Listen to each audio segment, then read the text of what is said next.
સુરતના ભેસ્તાન વિસ્તારની ઘટના. સુરતના ભેસ્તાનની સિદ્ધાર્થનગરમાં એક બાળકી રમતા રમતા ડોલમાં પડી. ડોલ પાણીથી ભરેલી હોવાથી બાળકી ડૂબી. માતાની નજર પડતા બાળકી ઊંધા માથે પડી હતી.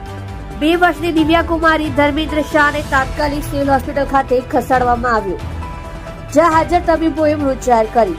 બાળકીની મોતથી પરિવાર શોકમાં ગરકાવ. સુરતની ભેસ્તાન પોલીસ ઘટના સ્થળે પહોંચી અકસ્માત મોતનો ગુનો નોંધી આગળની વધુ તપાસ હાથ ધરી.